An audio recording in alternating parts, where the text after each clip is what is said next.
കഷ്ടങ്ങളിലും പതറിടല്ലേ, കണ്ണുനീരിലും തളർന്നിടല്ലേ. ഞാനെന്നും നിന്റെ ദൈവം, നീ എന്നും എന്റേതാണേ.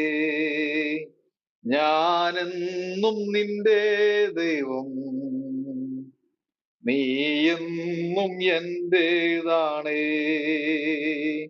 നിന്റെ വിശ്വാസമോ ഭംഗം വരികയില്ല, അതു പ്രാപിച്ചിടും നിശ്ചയോ. അതു പ്രാപിക്കുമ്പോൾ നഷ്ടം ലാഭമാകും, ദുഃഖം സന്തോഷമായി മാറിയിടും. നിന്റെ വിശ്വാസമോ ഭംഗം വരികയില്ല, അതു പ്രാപിച്ചിടും നിശ്ചയോ. അതു പ്രാപിക്കുമ്പോൾ നഷ്ടം ലാഭമാകും, ദുഃഖം സന്തോഷമായി മാറിയിടും. കഷ്ടങ്ങളിലും പതറിടല്ലേ, കണ്ണുനീരിലും തളർന്നിടല്ലേ. ഞാനെന്നും നിന്റെ ദൈവോ, നീ എന്നും എന്റേതാണേ. നിന്നെ തകർക്കുവാനോ നിന്നെ മൂടിക്കുവാനോ അല്ലല്ല ഈ വേദന, നിന്നെ പണിതെടുത്ത് നല്ല പൊന്നാക്കുവാൻ അല്ലയോ ഈ ശോധന. കഷ്ടങ്ങളിലും പതറിടല്ലേ, കണ്ണുനീരിലും തളർന്നിടല്ലേ. ഞാനെന്നും നിന്റെ ദൈവം, നീ എന്നും എന്റേതാണേ. നിന്നെ കുറ്റം വിധിച്ച് തള്ളിക്കളഞ്ഞെന്നാലും പിന്മാറിപ്പോയിടല്ലേ.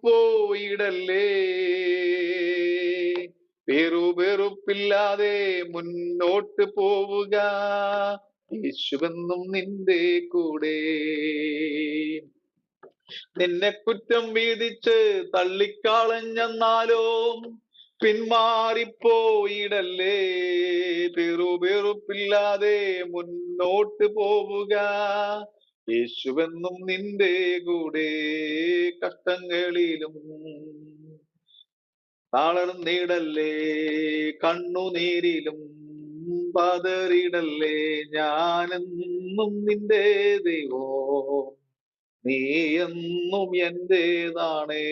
നമുക്ക് നമ്മുടെ കണ്ണുകളെ അടച്ച് നമ്മുടെ ഹൃദയങ്ങളെ സ്വർഗത്തിലേക്ക് ഉയർത്തി ഒരു നിമിഷം ഒന്ന് പ്രാർത്ഥിക്കാം. ഹല്ലേലൂയ. രോഗികളായി ഭാരപ്പെടുന്നവർ യേശുവിന്റെ നാമത്തിൽ ഇന്ന് രാത്രി സൗഖ്യമാകട്ടെ. ഇത് വെറും ഒരു ബൈബിൾ സ്റ്റഡി മാത്രമല്ല, പ്രാർത്ഥിക്കുമ്പോൾ തന്നെ നമ്മളൊരു കൂട്ടായ്മയായി കർത്താവിന്റെ സന്നിധിയിൽ കൂടി വരുമ്പോൾ ഒരു വലിയ അത്ഭുത സൗഖ്യങ്ങൾ വ്യാപരിക്കുവാൻ തക്കവണ്ണം, രോഗികൾക്ക് വിടുതൽ പ്രാപിക്കുവാൻ തക്കവണ്ണം, ദുഃഖിതർക്ക് ആശ്വാസം ഉണ്ടാകുവാൻ തക്കവണ്ണം, നമ്മുടെ ദേശത്ത്, നമ്മുടെ കുടുംബത്ത്, പ്രദേശങ്ങളൊക്കെ ദൈവാത്മാവിന്റെ വലിയ കരം വെളിപ്പെടുവാൻ തക്കവണ്ണം നമുക്ക് ഒരു നിമിഷം ശക്തിയോടെ പ്രാർത്ഥിക്കാം. Hallelujah, hallelujah. നന്ദിയോടെ ഞങ്ങൾ അങ്ങയെ സ്തുതിക്കുന്നു കർത്താവേ, നന്ദിയോടെ ഞങ്ങൾ അങ്ങയെ ആരാധിക്കുന്നു. അത്ഭുത മന്ത്രിയെ, വീരനാം ദൈവമേ, നിത്യപിതാവേ, സമാധാനത്തിന്റെ പ്രഭുവേ, ഇന്നീ മണിക്കൂറുകൾ ഒരുമിച്ച് പ്രാർത്ഥിക്കുമ്പോൾ വലിയവനായ ദൈവത്തിന്റെ സാന്നിധ്യ ശക്തിയോടെ വ്യാപരിച്ച് ഒരു വലിയ വിടുതൽ ഉണ്ടാകുവാൻ തക്കവണ്ണം ഞങ്ങൾ അങ്ങയോട് പ്രാർത്ഥിക്കുന്നു. രോഗികൾ സൗഖ്യമാകട്ടെ കർത്താവെ. ഞങ്ങളുടെ കൂട്ടായ്മയിൽ കർത്താവെ, ഞങ്ങളുടെ ഈ ക്ലാസ്സിൽ രോഗികളായി ഭാരപ്പെടുന്നവരുണ്ട്, ദുഃഖിതരായി ആയിരിക്കുന്നവരുണ്ട്, ശാരീരിക ക്ലേശം അനുഭവിക്കുന്നവരുണ്ട്. എന്ന് ഞങ്ങൾ ഒരുമിച്ച് പ്രാർത്ഥിക്കുമ്പോൾ ദൈവാത്മാവിന്റെ വലിയ കരം അവരുടെ ജീവിതത്തിന്മേൽ വെളിപ്പെടുവാൻ തക്കവണ്ണം സ്വർഗം സഹായിക്കണമെന്ന് ഞങ്ങൾ അങ്ങയോട് പ്രാർത്ഥിക്കുന്നു. ഹല്ലേലൂയ. നന്ദിയോടെ സ്തോത്രം. വചനത്തിന്റെ മർമ്മം വെളിപ്പെടുത്തി തരണമേ. വചനത്തിന്റെ മർമ്മത്തിന് വിരുദ്ധമായി വ്യാപരിക്കുന്ന ദുഷ്ടന്റെ പോരുകൾ യേശുവിന്റെ നാമത്തിൽ അഴിഞ്ഞു മാറേണ്ടതിന് ഞങ്ങൾ അങ്ങയോട് പ്രാർത്ഥിക്കുന്നു. സ്വർലോകത്തിലും ഭൂലോകത്തിലും അധോലോകത്തിലും സർവ്വധികാരമുള്ള യേശുവിന്റെ നാമത്തിൽ എന്റെ മക്കളാകെ ഞങ്ങൾ ഒരുമിച്ച് ശാസിച്ച് ജയമെടുക്കുന്നു. ഇന്ന് രാത്രി ദൈവാത്മാവിന്റെ കരം വെളിപ്പെടട്ടെ. ഇന്നത്തെ ഈ ക്ലാസ്സിനെ സമർപ്പിച്ച് തങ്കച്ചൻ പാസ്റ്റർ നമുക്കൊരു പ്രാർത്ഥിക്കും. അടുത്തത് 6 മുതൽ 8 വരെ പ്രധാനമായിട്ടും ശുദ്ധീകരണം എന്ന വിഷയത്തെ ആസ്പദമാക്കിയാണ് ഈ അധ്യായം നമുക്ക് പഠിപ്പിക്കുന്നത്. 6 മുതൽ 8 വരെയുള്ള അധ്യായങ്ങൾ ശുദ്ധീകരണം എന്ന വിഷയത്തെ പറ്റിയാണ് ഈ അധ്യായങ്ങളിൽ ചിന്തിക്കുന്നത്. 6-ാം അധ്യായം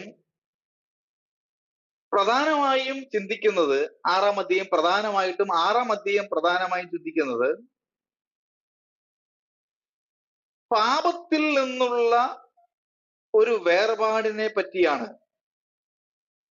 ആറാം അധ്യായത്തിന്റെ പ്രധാന ചിന്ത പാപത്തിൽ നിന്നുമുള്ള ഒരു വേർപാടാണ്. ഏഴാം അധ്യായത്തിലേക്ക് നാം കടന്നു വരുമ്പോൾ ഏഴാം അധ്യായത്തിൽ പ്രധാനമായും ചിന്തിക്കുന്നത് ന്യായപ്രമാണത്തിൽ നിന്നുമുള്ള ഒരു വേർപാടാണ്. ന്യായപ്രമാണത്തിൽ നിന്നുമുള്ള ഒരു വേർപാട്.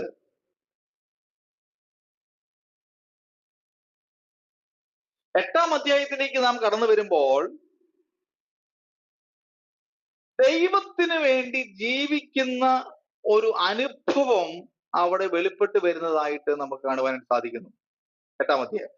അപ്പോൾ ആറാം അധ്യായത്തിൽ പാപത്തിൽ നിന്നുള്ള വേർപാട്, ഏഴാം അധ്യായത്തിൽ ന്യായപ്രമാണത്തിൽ നിന്നുള്ള വേർപാട്, എട്ടാം അധ്യായത്തിൽ ദൈവത്തിന് വേണ്ടി ജീവിക്കുന്ന ഒരു അനുഭവം നമുക്ക് കാണുവാനായിട്ട് ഇടയായിത്തീരുന്നു.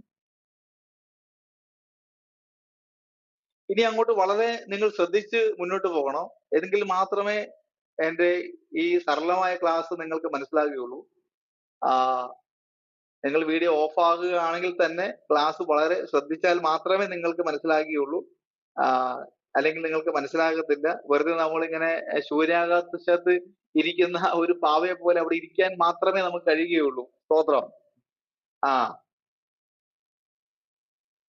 അതിന്റെ ആറാം അധ്യായത്തിന്റെ 1 മുതൽ 15 വരെയുള്ള വാക്യങ്ങൾ, ആറാം അധ്യായത്തിന്റെ 1 മുതൽ 15 വരെയുള്ള ഭാഗങ്ങൾ പ്രഥമ ദൃഷ്ടിയ നമ്മൾ ഇത് വായിക്കുമ്പോൾ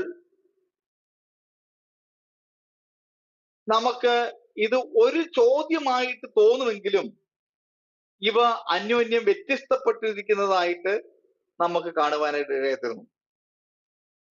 അതിന്റെ 1 മുതൽ 15 വരെയുള്ള വാക്യങ്ങൾ നിങ്ങൾ വായിക്കുമ്പോൾ പ്രഥമ ദൃഷ്ടിയ നമ്മൾ ഇത് വായിക്കുമ്പോൾ നമുക്ക് ഇവ തമ്മിൽ ഒരു ചോദ്യമാണെന്ന് നമുക്ക് തോന്നുമെങ്കിലും ഇവ തമ്മിൽ വ്യത്യാസപ്പെട്ടതായിട്ട് നമുക്ക് കാണും. ഒന്നാമത്തെ ചോദ്യം വായിച്ചാട്ടെ. 1-ാം വാക്യം, 6:1.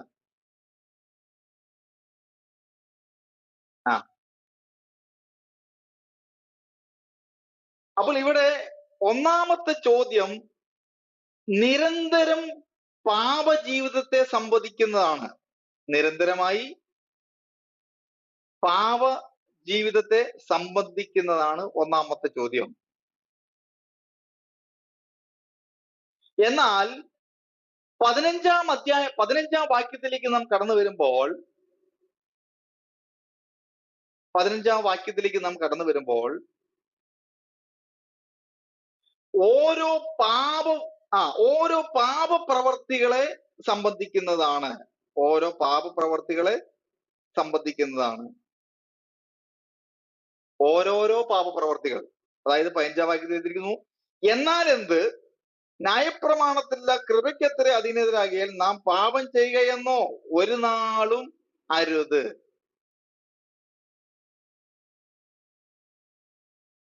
അപ്പോൾ ഈ ഒന്നാമത്തെ വാക്യം വായിക്കുമ്പോൾ റോമാലേഖനം 6:1 ഇത് ഒരു എതിരാളി ചോദിക്കുവാൻ സാധ്യതയുള്ള ഒരു ചോദ്യം മാത്രമല്ല, യഥാർത്ഥത്തിൽ ഒരു വ്യക്തി ചോദിച്ചുകൊണ്ടിരിക്കുന്ന, അല്ലെങ്കിൽ ഒരു എതിരാളി എന്ന് ഉദ്ദേശിക്കുന്നത് നമ്മുടെ എതിരാളി ആരാണ് അറിയാമല്ലോ. നമ്മുടെ വിശ്വാസിയുടെ എതിരാളി, അല്ലെങ്കിൽ വിശ്വാസത്തിന് വിരുദ്ധമായി വെളിപ്പെട്ട് വരുന്ന പൈശാചിക ശക്തി ചോദിക്കുന്ന ചോദ്യമാണ് ഈ ചോദ്യം. യഥാർത്ഥത്തിൽ ഇവിടെ എഴുതിയിരിക്കുന്നു, ആകയാൽ നാം എന്ത് പറയുന്നു, കൃപ വരേണ്ടതിന് പാപം ചെയ്തുകൊണ്ടിരിക്കുകയെന്നോ. അപ്പോൾ അതിന്റെ ഉത്തരം താഴെ തന്നെ ഉണ്ട്. എന്താണ് ഉത്തരം? ഒരു നാളും അരുത് എന്നുള്ള ഉത്തരമാണ് അവിടെ കൊടുത്തിരിക്കുന്നത്. Praise the Lord. അപ്പോൾ കൃപ പെരുകേണ്ടതിന് പാപം ചെയ്തുകൊണ്ടിരിക്കുകയെന്നോ? ഒരു നാളും അരുത് എന്നുള്ള ഉത്തരമാണ് അവിടെ ഉള്ളത്. നാം 5:20 കഴിഞ്ഞ ആഴ്ച നമ്മുടെ എവിച്ചായൻ ഒരു ചോദ്യം അവിടെ ഉന്നയിച്ചിരുന്നു. 5:20 അതിന്റെ ഉത്തരത്തിലേക്ക് നാം കിടക്കുകയാണ്. 5-ാം അധ്യായം 20-ാം വാക്യവും ഈ വാക്യം കൂടെ നമ്മൾ ചേർത്ത് വെച്ച് പഠിക്കണം. 5-ാം അധ്യായം അതിന്റെ 20-ഉം 6-ന്റെ 1-ഉം കൂടെ നമ്മൾ ചേർത്ത് വെച്ച് പഠിക്കുക. എന്നാൽ ലംഘനം പെരുകേണ്ടതിന് ന്യായപ്രമാണവും ഇടയിൽ ചേർന്ന് വന്നു, എങ്കിലും പാപം പെരുകിയെടുത്ത് കൃപ അത്യന്തം വർദ്ധിച്ചു. അപ്പോൾ 5-ാം അധ്യായം 20-ാം വാക്യത്തോടുള്ള ബന്ധത്തിൽ ഉദിച്ച ഒരു ചോദ്യമാണ് പാപം പെരുകിയെടുത്ത് കൃപ അത്യന്തം വർദ്ധിച്ചു. ഈ ചോദ്യത്തിനുള്ള മറുപടി ആണ് ഇവിടെ താഴെ കാണുന്നത്, ഒരു നാളും അരുത്. അപ്പോൾ വളരെ ശക്തിയേറിയ, വളരെ ഘനമേറിയ ഒരു ഉത്തരമാണ് താഴെ കൊടുത്തിരിക്കുന്നത്. 6-ന്റെ 1-ന്റെ അവസാന ഭാഗം, ഒരു നാളും അരുത് എന്നുള്ളതാണ് അതിന്റെ ഉത്തരം. വേഴ്സ് 2, 2-ാം വാക്യം, പാപസംബന്ധമായി മരിച്ചവരായ നാം ഇനി അതിൽ ജീവിക്കുന്നത് എങ്ങനെ? അപ്പോൾ ഇവിടെ 2-ാം വാക്യത്തിൽ പാപസംബന്ധമായി മരിച്ചു.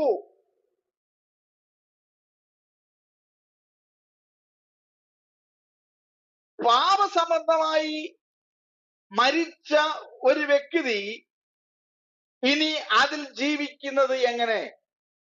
സത്യം പറഞ്ഞാൽ ഈ റോമാലേഖനം 6-ാം അധ്യായം 1 മുതലുള്ള ഭാഗങ്ങൾ, 5 വരെയുള്ള ഭാഗങ്ങളൊക്കെ നമ്മൾ സ്നാന സമയത്ത് ശുശ്രൂഷിക്കുന്ന വേദഭാഗങ്ങളാണ്. പാപസംബന്ധമായി മരിച്ചു എന്നുള്ളത്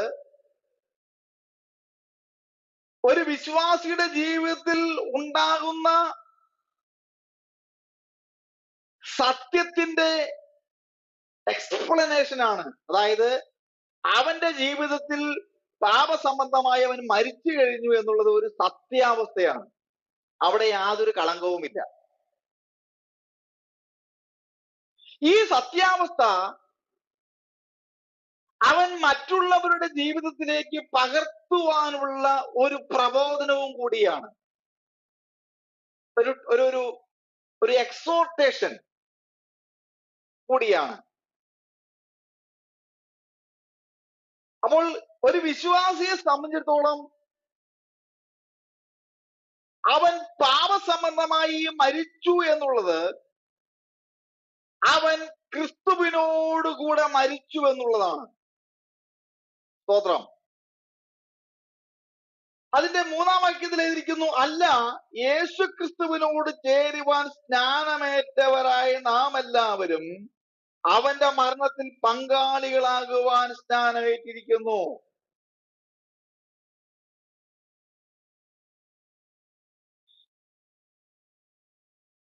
നിങ്ങൾക്ക് സമയം കിട്ടുമ്പോൾ നിങ്ങൾ വീട്ടിലിരുന്ന് ഈ വാക്യങ്ങൾ വായിക്കാം. 2 കൊരിന്ത്യർ 3:17, അപ്പോസ്തല പ്രവൃത്തി 22:16, ടൈറ്റസ് 3:4-5, 1 കൊരിന്ത്യർ 10:2, 1 പത്രോസ് 3:21, ഗലാത്യർ 2:20. ഇങ്ങനെ ഈ ഭാഗങ്ങളൊക്കെ ഓക്കെ 2 കൊരിന്ത്യർ 3:17,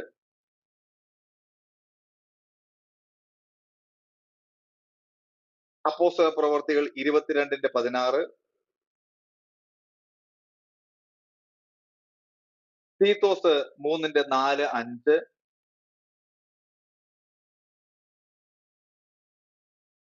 1 കൊരിന്ത്യർ 10:2,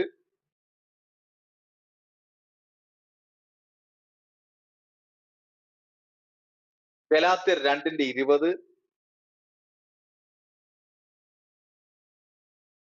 ഈ ഭാഗങ്ങളൊക്കെയും നിങ്ങൾ വീട്ടിലിരിക്കുമ്പോൾ ഈ ഭാഗത്തോട് ചേർത്ത് വെച്ച് വായിച്ച് പഠിച്ചു കഴിഞ്ഞാൽ വളരെയധികം നന്നായിരിക്കുമെന്ന് ഞാൻ ക്രിസ്തുവിൽ ആശിക്കുകയാണ്.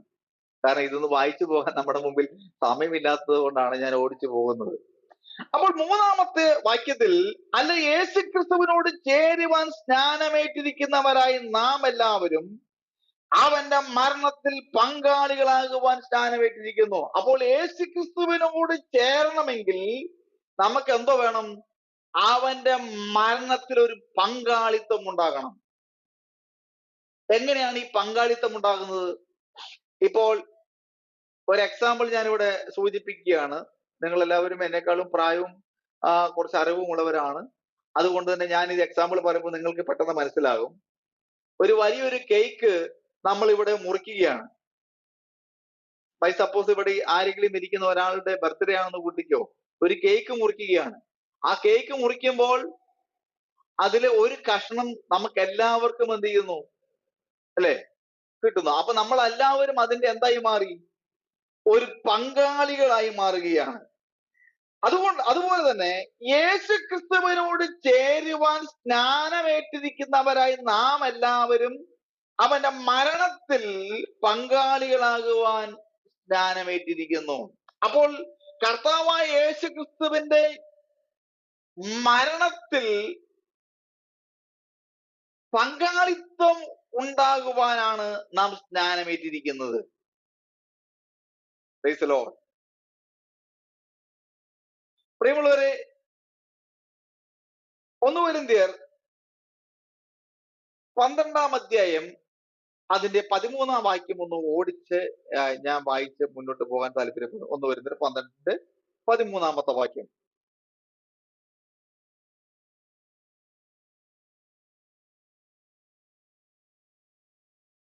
യഹൂദന്മാരോ യവനന്മാരോ ദാസന്മാരോ സ്വതന്ത്രന്മാരോ നാം എല്ലാവരും ഏക ശരീരമാകുമാറ് ഓരോ ആത്മാവിൽ സ്നാനമേറ്റു എല്ലാവരും ഒരേ ആത്മാവിനെ പാനം ചെയ്തിരിക്കുന്നു.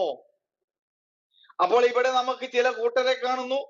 യഹൂദന്മാർ, യവനന്മാർ, ദാസന്മാർ, സ്വതന്ത്രന്മാർ, നാം എല്ലാവരും ഏക ശരീരമാകുമാറ് ഒരേ ആത്മാവിൽ സ്നാനമേറ്റും എല്ലാവരും ഒരേ ആത്മാവിനെ പാനം ചെയ്തിരിക്കുന്നു. അപ്പോൾ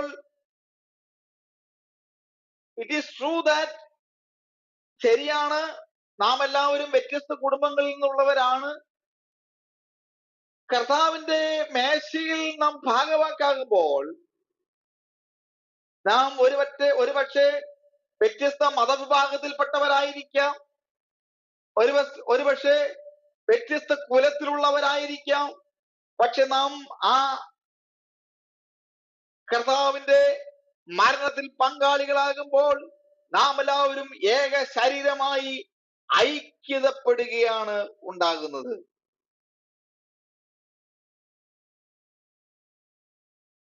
ഒരുവൻ ക്രിസ്തുവിനോടുകൂടെ മരിച്ചുവെന്നും അടക്കപ്പെട്ടുവെന്നും തന്റെ ജ്ഞാനവേളയിൽ ഒരു ദൈവവൈതൽ വെളിപ്പെടുത്തുന്നത്, ഇങ്ങനെ വെളിപ്പെടുത്തിയ സത്യം അവന്റെ വിശ്വാസത്താൽ അനുഭവമാക്കണമെന്നുള്ളതാണ് ഇതിന്റെ സാരാംശം. കർത്താവായ യേശു ക്രിസ്തുവിന്റെ മരണത്തിൽ പങ്കാളികളാകുവാൻ ക്രിസ്തുവിന്റെ പുനരുത്ഥാനത്തിലും നാം പങ്കാളികളായിത്തീരുന്നു. അങ്ങനെ ക്രിസ്തുവിന്റെ പുനരുത്ഥാനത്തിൽ പങ്കാളികളായി തീർന്ന ഒരു വിശ്വാസി, ഒരു ദൈവത്തിന്റെ പൈതൽ, അവൻ ജീവന്റെ പുതുക്കത്തിൽ ഓരോ ദിവസവും അവൻ നടക്കുവാനായിട്ട് ഇടയായിത്തീരുന്നു. അതിന്റെ 5-ാം വാക്യത്തിൽ എഴുതിയിരിക്കുന്നു, നാമും ജീവന്റെ പുതുക്കത്തിൽ നടക്കേണ്ടത് തന്നെ അവന്റെ മരണത്തിന്റെ സാദൃശ്യത്തോട് നാം ഏകീഭവിച്ചവരായെങ്കിൽ പുനരുത്ഥാനത്തിന്റെ സാദൃശ്യത്തോട് എത്രയധികമായി ഏകീഭവിക്കും. സ്തോത്രം. ഇവിടെ ഏകീഭവിക്കും എന്നുള്ളൊരു വാക്ക് നമുക്ക് കാണുവാനായിട്ട് സാധിക്കുന്നു. ഏകീഭവിക്കും. എങ്ങനെയാണ് ഏകീഭവിക്കുന്നത്? അവന്റെ മരണത്തിന്റെ സാദൃശ്യത്തോട് നാം ഏകീഭവിച്ചവരായെങ്കിൽ പുനരുത്ഥാനത്തിന്റെ സാദൃശ്യത്തോട് ഏകീഭവിക്കും. ഞാനൊരു എക്സാമ്പിൾ പറയാം. ഇവിടെ പ്രായമായ നിങ്ങൾക്ക് പലർക്കും തന്നെ ഈ വൃക്ഷത്തിന്റെ ബഡിങ് അറിയുന്നവർ ഒരുപക്ഷെ ഉണ്ടായിരിക്കാം. ഗ്രാഫ്റ്റിംഗ്, കുറെ ടൈപ്പ് ഗ്രാഫ്റ്റിംഗ് ഉണ്ട്. വി ഗ്രാഫ്റ്റിംഗ് ഉണ്ട്. ഇതുപോലെ വി കട്ട് ചെയ്തിട്ട് അതിന്റെ ഉള്ളിലേക്ക് ഒരു ഒരു ശാഖ എടുത്തു വെച്ചിട്ട് അതിനെ ഒട്ടിക്കുന്ന ഒരു രീതി. ചിലതിനെ വൃക്ഷത്തിന്റെ ഈ സൈഡ് ഭാഗം ഇങ്ങനെ ചെത്തിക്കളഞ്ഞിട്ട് അതിലേക്ക് മറ്റൊരു സൈഡ് ഭാഗം ചെത്തി ഇതിലേക്ക് ഒട്ടിച്ചിട്ട് കെട്ടിവെച്ചിട്ട് ഉണ്ടാകുന്ന ഒരു രീതി. അങ്ങനെയാകുമ്പോൾ ഈ ഗ്രാഫ്റ്റ് ചെയ്ത സംഭവം കുറച്ചു കഴിയുമ്പോൾ ഇത് വളർന്നു വരികയും മറ്റുള്ളത് കാട്ട് ഉള്ള സംഭവം വെട്ടിക്കളയുകയും ചെയ്യുന്നു. അങ്ങനെ ഈ ഗ്രാഫ്റ്റ് ഇതിനോട് ഏകീഭവിച്ച് ഈ ഗ്രാഫ്റ്റിൽ നിന്നും നല്ല ഫലങ്ങൾ പുറപ്പെട്ടു വരുവാനായിട്ട് ഇടയായിത്തീരും. അപ്പോൾ ഏകീഭവിക്കുമെന്ന വാക്കിന് ഒരു വൃക്ഷത്തോട് ഉപമിച്ചിരിക്കുകയാണ്. ആ വൃക്ഷത്തിന്റെ ശാഖ അതിനോട് ഒരുമിച്ച് വളരുന്നത് പോലെ നാം കർത്താവായ യേശു ക്രിസ്തുവിനോട് ഒട്ടിപ്പിടിച്ച്, അല്ലെങ്കിൽ കർത്താവിന്റെ വചനത്തോട് ഒട്ടിപ്പിടിച്ച്, കർത്താവിന്റെ ഈ ദൈവിക ആലോചനയെ മുറുകെ പിടിച്ച് നാം മുന്നോട്ട് ഉള്ള ജീവിതം നയിക്കുക എന്നുള്ളതാണ് അതിന്റെ ആശയം.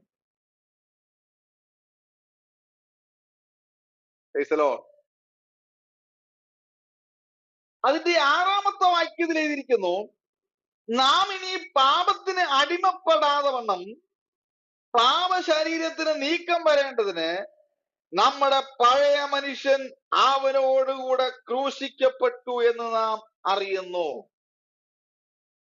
നാം പാപത്തിന് അടിമപ്പെടുവാൻ ആവശ്യം ഇല്ലാത്തൊരു സ്ഥാനത്തേക്ക് കൊണ്ടുവരപ്പെട്ടിരിക്കുന്നു എന്നുള്ളതാണ് ഇതിൽ നിന്ന് നമുക്ക് മനസ്സിലാക്കുവാൻ സാധിക്കുന്നത്. നമ്മുടെ പാപ ശരീരം നീക്കം വരുമാറ് നമ്മുടെ പഴയ സ്വഭാവം അവനോടുകൂടി ക്രൂശിക്കപ്പെട്ടു എന്നുള്ളതാണ്. പാപശരീരത്തിന് നീക്കം വരിക എന്നുള്ളതിന്റെ അർത്ഥം, പാപശരീരത്തിന് നീക്കം വരിക എന്നുള്ളതിന്റെ അർത്ഥം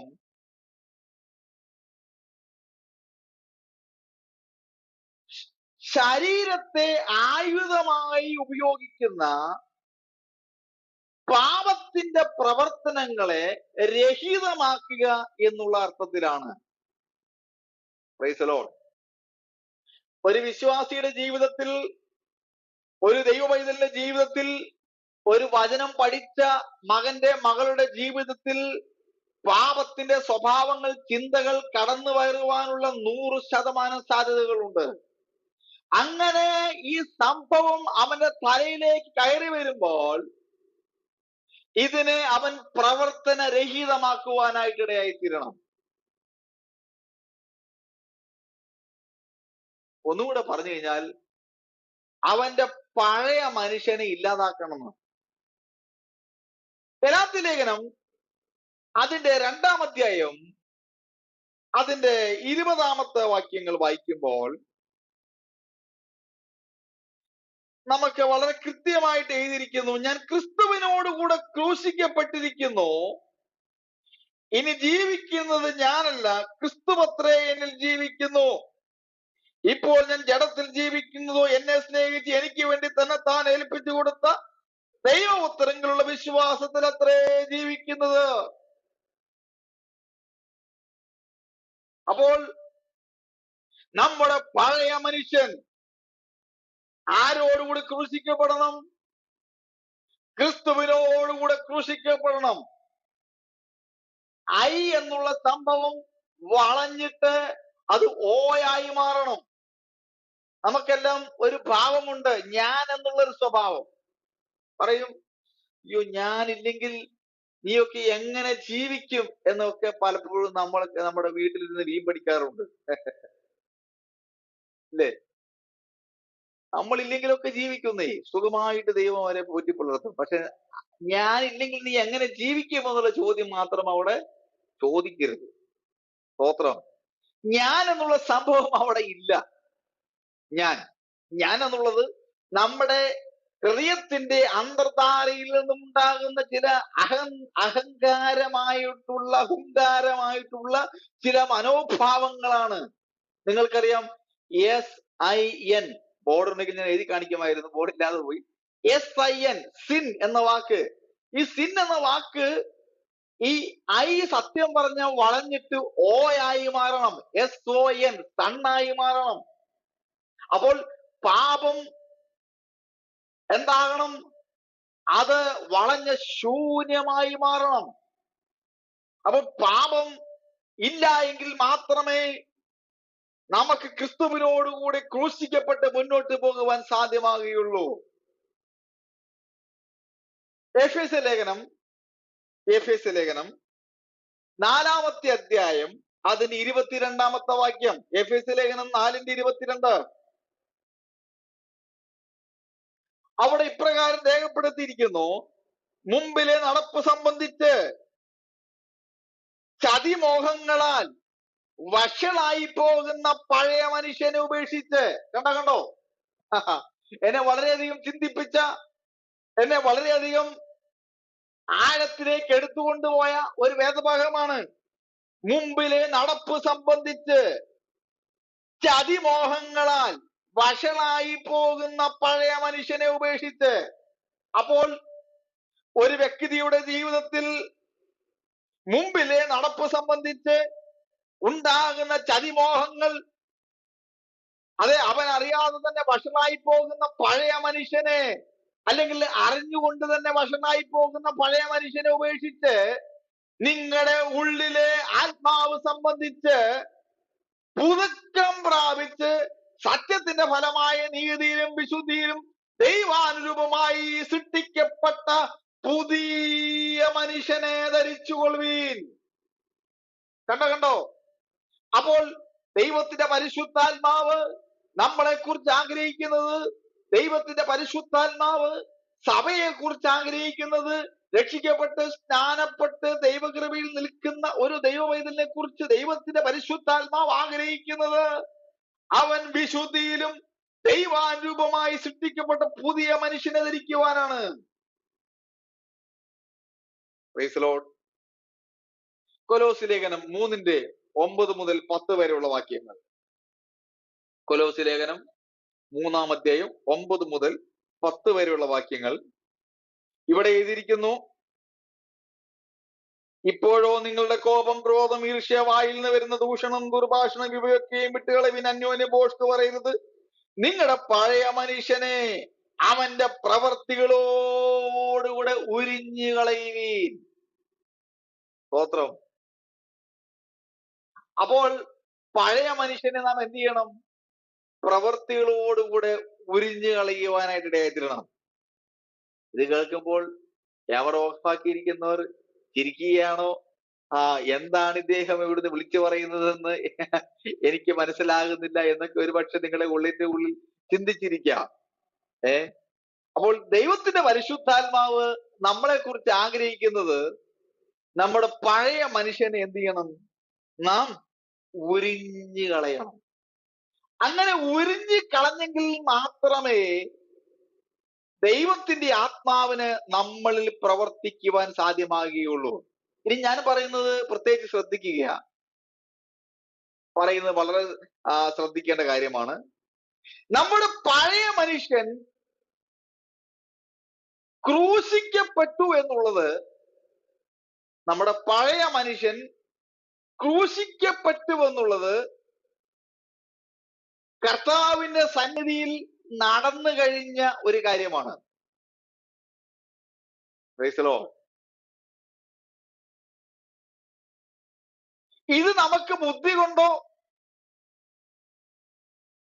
അല്ലെങ്കിൽ നമ്മുടെ അനുഭവത്തിലേക്കോ തിരിഞ്ഞു നോക്കി ഒരുപക്ഷെ നമുക്ക് വിശ്വസിക്കുവാൻ പ്രയാസമേറിയതാണ്.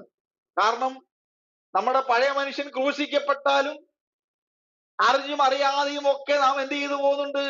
ഈ പഴയ മനുഷ്യനെ ഒരുപക്ഷെ ചിലപ്പോൾ എന്ത് ചെയ്യും? പുറത്തെടുക്കും. നാം അറിയാതെ തന്നെ പുറത്തു കൊണ്ടുവരും.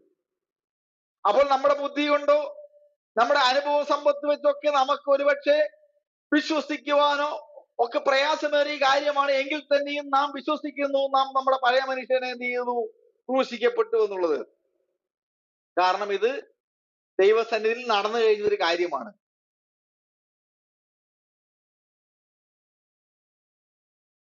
നാം മരിച്ചു എന്നുള്ള വസ്തുത, അതായത് പഴയ മനുഷ്യൻ മരിച്ചു എന്നുള്ള വസ്തുത നാം ആവർത്തിച്ച് ആവർത്തിച്ച് നമ്മുടെ ജീവിതത്തിൽ നാം മനസ്സിലാക്കേണ്ട ഒരു അനുഭവമാണ്. ഒന്നുകൂടെ പറയാം. നമ്മുടെ പഴയ മനുഷ്യൻ ക്രിസ്തുവിനോടുകൂടെ മരിച്ചു എന്നുള്ളത് ഒരു ദൈവവൈദ്യന്റെ ജീവിതത്തിൽ ഉണ്ടാകുന്ന അനുഭവത്തിന്റെ വെളിച്ചത്തിലാണ്. Praise Lord.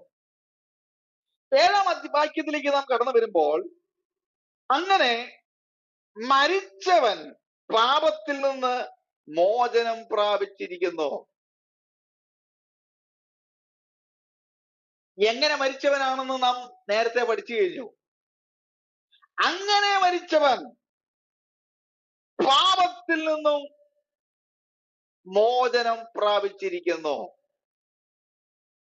ഇവിടെ മോചനം എന്ന് ഉപയോഗിച്ചിരിക്കുന്നത്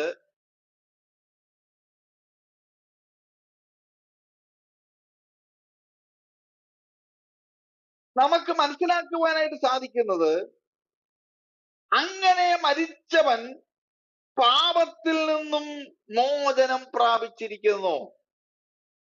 ഇവിടെ മോചനം എന്ന് ഉദ്ദേശിച്ചിരിക്കുന്നത് ഒരു വ്യക്തിയുടെ ജീവിതത്തിൽ, ഒരു വിശ്വാസിയുടെ ജീവിതത്തിൽ പാപപ്രവൃത്തിയിൽ നിന്നും ഉണ്ടാകുന്ന ഒരു നീതീകരണ പ്രവൃത്തിയെയാണ് മോചനം എന്ന് ഉദ്ദേശിക്കുന്നത്. മോചനം.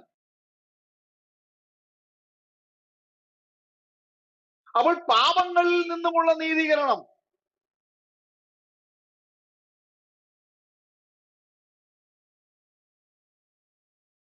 അപ്പോൾ ഒരു വ്യക്തിയുടെ ജീവിതത്തിൽ, ഒന്നും കൂടെ തെളിച്ചു പറഞ്ഞാൽ ഒരു വിശ്വാസിയുടെ ജീവിതത്തിൽ അവന്റെ പാപപ്രവൃത്തിയിൽ നിന്നുമുള്ള ഒരു നീതീകരണം, ഒന്നും കൂടെ പറഞ്ഞു കഴിഞ്ഞാൽ ശുദ്ധീകരണം വെളിപ്പെട്ട് വരണം. ഈ ശുദ്ധീകരണം പ്രാപിക്കാത്ത ഒരു വ്യക്തിക്ക് അവന് കർത്താവിനെ കാണുവാൻ വളരെ ബുദ്ധിമുട്ടാണ്.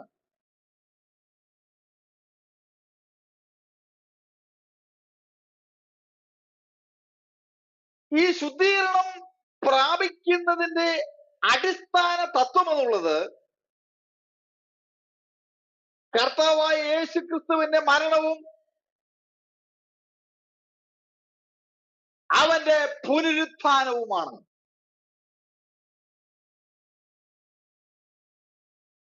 കർത്താവായ യേശു മരിച്ച് അടക്കപ്പെട്ട് ഉയർത്തെഴുന്നേറ്റില്ലായിരുന്നു എങ്കിൽ ഇതൊന്നും സാധ്യമാകുകയില്ലായിരുന്നു.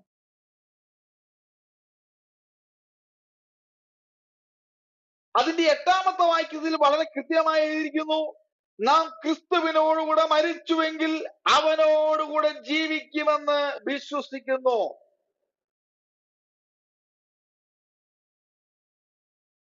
ഇവിടെ ക്രിസ്തുവിനോടുകൂടെ മരിച്ചുവെങ്കിൽ എന്ന് പറഞ്ഞു കഴിഞ്ഞാൽ നമ്മുടെ പഴയ മനുഷ്യൻ മരിച്ചു കഴിഞ്ഞാൽ നാം പുതിയതായി ഒരു ജീവിതത്തിലേക്ക് കടക്കുമെന്നർത്ഥം.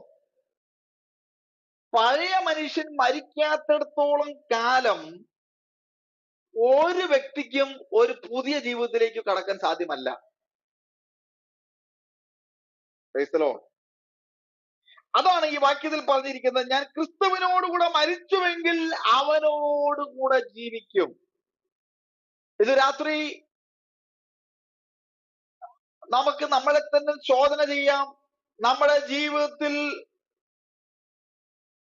ഉൾത്തിരിഞ്ഞു വരുന്ന പഴയ മനുഷ്യൻ യഥാർത്ഥമായി മരിച്ചിട്ടുണ്ടോ എന്നുള്ളത് നമുക്ക് നമ്മളെ തന്നെ ശോധന ചെയ്യാം. അങ്ങനെ പരിപൂർണമായി മരിച്ച ഒരു വ്യക്തിക്ക് മാത്രമേ നിത്യമായി നിത്യതയിലേക്ക് പ്രവേശിക്കുവാൻ സാധ്യമാകുകയുള്ളൂ. 9-ാം വാക്യത്തിൽ എഴുതിയിരിക്കുന്നു,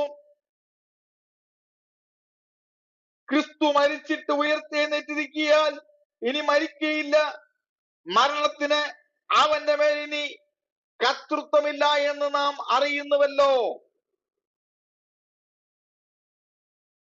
അവൻ മരിച്ചത് പാപസംബന്ധമായി ഒരിക്കലായി മരിച്ചു. അവൻ ജീവിക്കുന്നതോ ദൈവത്തിന് ജീവിക്കുന്നു. അവൻ പാപസംബന്ധമായി മരിച്ചുവെന്ന് ഇവിടെ പറഞ്ഞിരിക്കുന്നത് നമുക്ക് കാണുവാൻ സാധിക്കുന്നു. 1 കൊരിന്ത്യർ 15-ാം അധ്യായം അതിന്റെ 3-ാമത്തെ വാക്യം നമുക്ക് ഓടിച്ചു വായിക്കാം. 1 കൊരിന്ത്യർ ലേഖനം അതിന്റെ 15-ാം അധ്യായം അതിന്റെ 3-ാമത്തെ വാക്യം ഓടിച്ചു വായിക്കുന്നു. ക്രിസ്തുവോ നമ്മുടെ പാപങ്ങൾക്ക് വേണ്ടി തിരുവെഴുത്തിൻ പ്രകാരം മരിച്ചു. ക്രിസ്തു എങ്ങനെയാണ് മരിച്ചിരിക്കുന്നത്? 1 കൊരിന്ത്യർ 15-3, ക്രിസ്തു നമ്മുടെ പാപങ്ങൾക്ക് വേണ്ടി തിരുവെഴുത്തിൻ പ്രകാരം മരിച്ചു, അടക്കപ്പെട്ടു, തിരുവെഴുത്തിൻ പ്രകാരം 3-ാം നാൾ ഉയർത്തെഴുന്നേറ്റിരിക്കുന്നു. അപ്പോൾ കർത്താവായ യേശു ക്രിസ്തു മരിച്ചത് വളരെ വ്യക്തമാണ്. പാപങ്ങൾക്ക് വേണ്ടി മരിച്ചു, തിരുവെഴുത്തിൻ പ്രകാരം മരിച്ചു, അടക്കപ്പെട്ടു, തിരുവെഴുത്തിൻ പ്രകാരം അവൻ 3-ാം നാൾ ഉയർത്തെഴുന്നേറ്റു. എന്നിട്ട് കേഫാവിനും പിന്നെ 12 പേർക്കും പ്രത്യക്ഷനായി എന്ന് നമുക്ക് വായിക്കുവാനായിട്ട് സാധിക്കുന്നു. അപ്പോൾ നമ്മുടെ കർത്താവായ യേശു ക്രിസ്തു മരിച്ചിട്ട്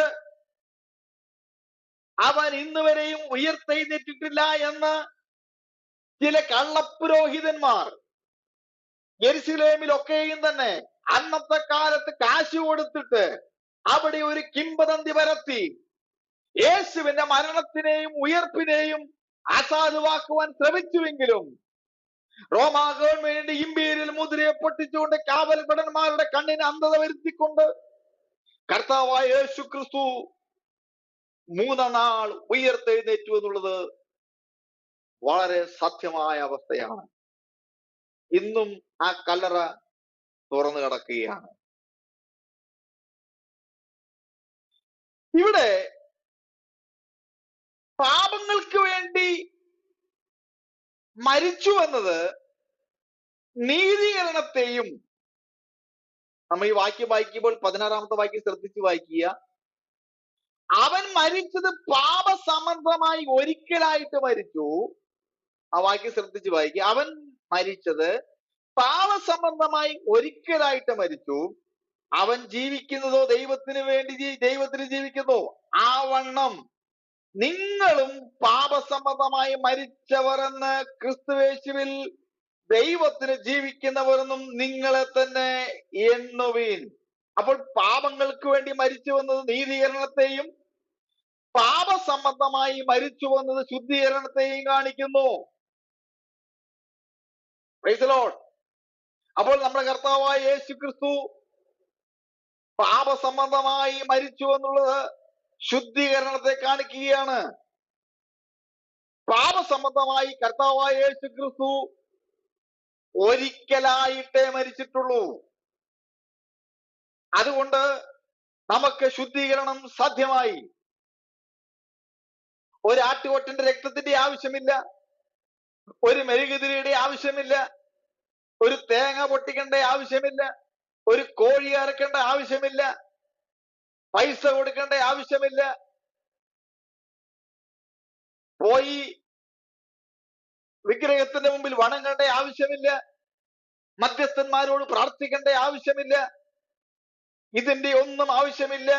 കാരണം കർത്താവായ യേശു ക്രിസ്തു പാപസംബന്ധമായി ഒരിക്കലായി മരിച്ചു എന്ന് വളരെ വ്യക്തമായി എഴുതിയിരിക്കുന്നു.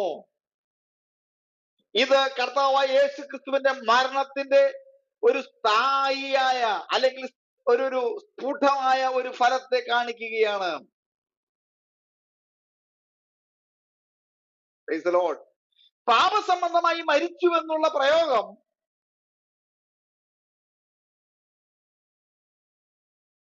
കർത്താവായ യേശു ക്രിസ്തു ഈ ലോകത്തിലേക്ക് കടന്നു വന്നത് പാപികൾക്ക് വേണ്ടിയാണ് കടന്നു വന്നത്. അവൻ പാപികളോടുകൂടി ഇരുന്ന് ഭക്ഷണം കഴിച്ചു. അവൻ പാപികളോടുകൂടി മിങ്കിൾ ചെയ്ത് വർക്ക് ചെയ്തു എന്ന് പറഞ്ഞ് യേശു ക്രിസ്തു ഒരു തുള്ളി ഒരിറ്റ് പാപം പോലും യേശു ചെയ്തിട്ടില്ല. യേശു ക്രിസ്തു, ദി ഇംപെക്കബിലിറ്റി ഓഫ് ജീസസ് ക്രൈസ്റ്റ്, കർത്താവായ യേശു ക്രിസ്തുവിന്റെ ഇന്നറൻസി, ആ സത്യസന്ധത, പാപം ചെയ്യരുതാത്ത അവസ്ഥ, the uniqueness of the Bible നമുക്ക് പഠിക്കുമ്പോൾ നമുക്ക് മനസ്സിലാക്കുവാൻ സാധിക്കുന്നു. പ്രിയമുള്ളവരെ, അവന്റെ മരണത്താൽ കർത്താവായ യേശു ക്രിസ്തു പാപികൾക്ക് വേണ്ടി മരിച്ച് അതിനൊരു പരിഹാരം സമ്പൂർണമായി നേടുവാനായിട്ട് ഇടയായി തീർന്നു. ഇന്ന് ഈ ലോകത്തിൽ അനേക ദൈവങ്ങൾ കടന്നു വന്നിട്ടുണ്ട്, അനേക ആൾ ദൈവങ്ങളുണ്ട്. അവർ പാപത്തിന്റെ മോചനത്തിനായി അനേകമായ സ്ഥലങ്ങൾ അവർ സഞ്ചരിക്കുന്നതായിട്ട് നമുക്ക് കാണുവാനായിട്ട് സാധിക്കുന്നു. മോക്ഷം ലഭിക്കുവാൻ, അവർ ചെയ്തു കൂട്ടിയ പാപപ്രവർത്തികൾക്ക് മോക്ഷം ലഭിക്കുവാൻ പുണ്യസ്ഥലങ്ങൾ സഞ്ചരിച്ചത് കൊണ്ടോ കയ്യിലുള്ളതൊക്കെയും വിറ്റുപറക്കി കൊടുത്തത് കൊണ്ടോ ഒന്നും നിന്റെ പാപത്തിന് മോക്ഷം ലഭിക്കുന്നില്ല. കർത്താവായ യേശു ക്രിസ്തു ഒരിക്കലായിട്ട് ഇതെല്ലാം കാൽവരിയുടെ കുലമരത്തിൽ സാധ്യമാക്കിയത് കൊണ്ട് അവനിൽ വിശ്വസിക്കുന്നവന് ഇതെല്ലാം സാധ്യമായി ലഭിക്കുമെന്നുള്ളത് സത്യമായ അവസ്ഥയാണ്. അതിന്റെ 11-ാമത്തെ വാക്യത്തിൽ എഴുതിയിരിക്കുന്നു, ആവണ്ണം നിങ്ങളും പാപസംബന്ധമായി മരിച്ചവരെന്ന് ക്രിസ്തുവേശുവിൽ ദൈവത്തിന് ജീവിക്കുന്നവരെന്നും നിങ്ങളെ തന്നെ എണ്ണുവിൻ. കണ്ടോ, ഇവിടെ പ്രധാനമായിട്ടും നമുക്ക് കാണുവാനായിട്ട് സാധിക്കുന്നത്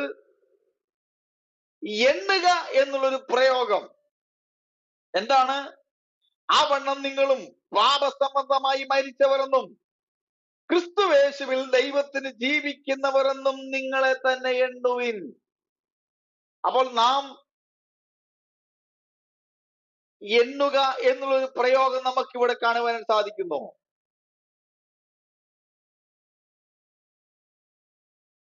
എണ്ണുക എന്നുള്ളത് മനുഷ്യന്റെ വിശ്വാസത്തെയും അതിന്റെ ഫലമായിട്ടുണ്ടാകുന്ന ഒരു മനോഭാവത്തെയും കാണിക്കുകയാണ്. എണ്ണുക.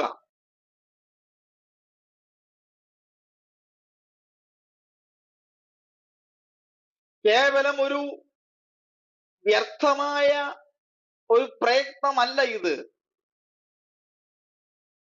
അത് നമ്മുടെ ജീവിതത്തിൽ പ്രായോഗികമാക്കുവാൻ ദൈവത്തിന്റെ പരിശുദ്ധാത്മാവ് നമ്മളെ ഉത്ബോധിപ്പിക്കുകയാണ്. അവണ്ണം നിങ്ങളും പാപസംബന്ധമായി മരിച്ചവരെന്നും ക്രിസ്തുവേശുവിൽ ദൈവത്തിന് ജീവിക്കുന്നവരെന്നും നിങ്ങളെ തന്നെ എണ്ണുവീൻ. സ്തോത്രം. ഈ ലോകത്തിൽ അനേകം ആളുകളുണ്ട്, എന്നാൽ ദൈവം പറയുന്നു നിങ്ങളെ തന്നെ നിങ്ങൾ എന്ത് ചെയ്യുവീൻ? എണ്ണുവീൻ. എണ്ണുക. അതിന്റെ 12-ാം വാക്യത്തിൽ എഴുതിയിരിക്കുന്നു, ആകയാൽ പാപം നിങ്ങളുടെ മർത്യ ശരീരത്തിൽ അതിന്റെ മോഹങ്ങളെ അനുസരിക്കുമാറ് ഇനി വാഴരുത്. 12 മുതൽ 14 വരെയുള്ള വാക്യങ്ങൾ. ആകയാൽ പാപം നിങ്ങളുടെ മർത്യ ശരീരങ്ങളിൽ അതിന്റെ മോഹങ്ങളെ അനുസരിക്കുമാർ ഇനി വാഴരുത്.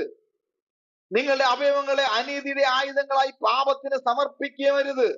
നിങ്ങളെ തന്നെ മരിച്ചിട്ട് ജീവിക്കുന്നവരായും നിങ്ങളുടെ അവയവങ്ങളെ നീതിക്ക് ആയുധങ്ങളായും ദൈവത്തിന് സമർപ്പിച്ചുകൊള്ളുവീൻ.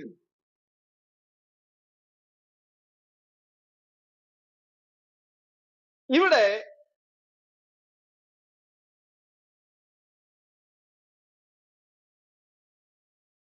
കർത്താവിന് വേണ്ടി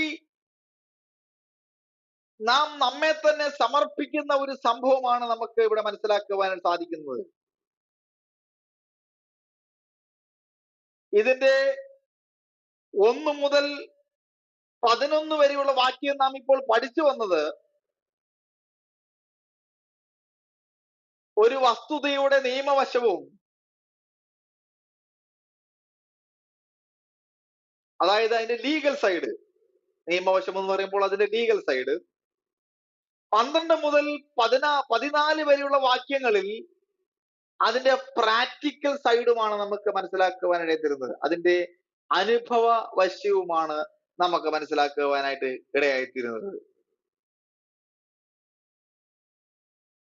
ഈ ഭാഗത്ത് ഉപയോഗിച്ചിരിക്കുന്ന 3 ക്രിയാപദങ്ങൾ ഞാൻ നിങ്ങളെ പ്രബോധിപ്പിക്കുകയാണ്. ഈ ഭാഗത്ത് ഉപയോഗിച്ചിരിക്കുന്ന 3 വെർബൽ പ്രൊക്ലമേഷൻ, 3 ക്രിയാപദങ്ങൾ നിങ്ങൾ ശ്രദ്ധിക്കുമല്ലോ. 12-ാം വാക്യത്തിൽ എഴുതിയിരിക്കുന്നു, ആകയാൽ പാപം നിങ്ങളുടെ മർത്യശരീരങ്ങൾ അതിന്റെ മോഹങ്ങളെ അനുസരിച്ച് മാറി ഇനി വാഴരുത്. ഒന്നാമത്തെ പ്രയോഗം, ഒന്നാമത്തെ വെർബ്, ഒന്നാമത്തെ ക്രിയ, വാഴരുത്. പാപം നിങ്ങളുടെ മർത്യശരീരങ്ങളിൽ വാഴരുത്. രണ്ടാമത്തത്, നിങ്ങളുടെ അവയവങ്ങളെ അനീതിയുടെ ആയുധങ്ങളായി പാപത്തിന് സമർപ്പിക്കരുത്. രണ്ടാമത്തത് സമർപ്പിക്കരുത്.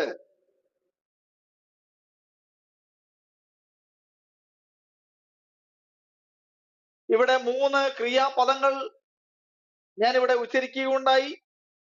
1 വാഴരുത്, 2 സമർപ്പിക്കരുത്.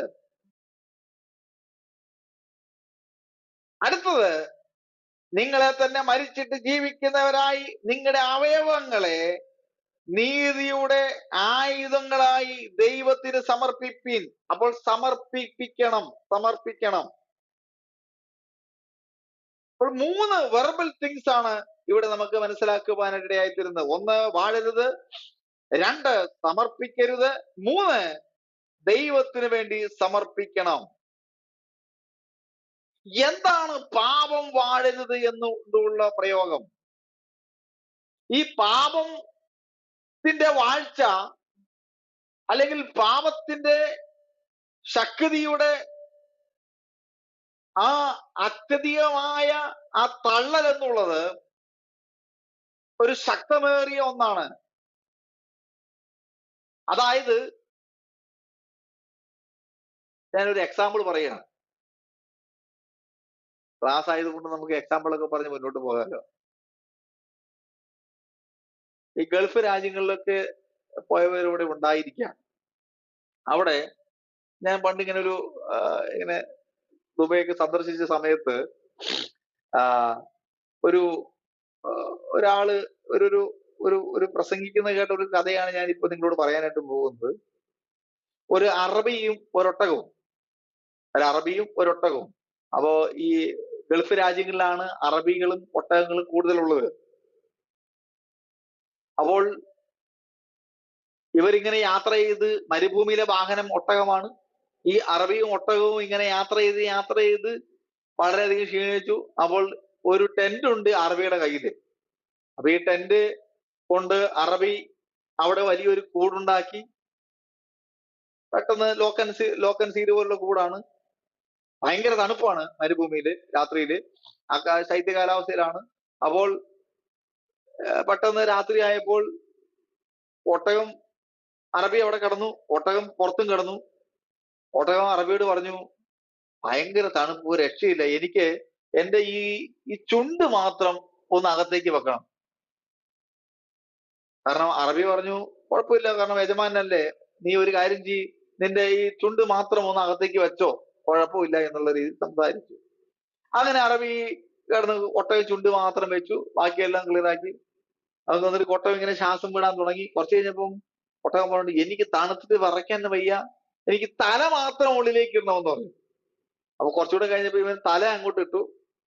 അറബി പറഞ്ഞു, ഓക്കെ. കുറച്ചും കൂടെ അങ്ങോട്ട് ഉറക്കം മൂത്ത് കഴിഞ്ഞപ്പോൾ ഒട്ടകം പറഞ്ഞു, എന്റെ കാല് മൊത്തം അരച്ചു പോവുകയാണ്, ഇനി ഞാൻ ഇങ്ങനെ ഇവിടെ ഇരുന്നാല് എനിക്ക് നാളെ യാത്ര ചെയ്യാൻ പറ്റത്തില്ല. അതുകൊണ്ട് ഒരു കാര്യം ചെയ്യണം, എനിക്ക് കാലൊന്ന് ഈ ടെന്റിനകത്തേക്ക് വെക്കാൻ ഒരു അനുവാദം യജമാനൻ തരണം. ഓക്കെ, കാല് വെച്ചോ.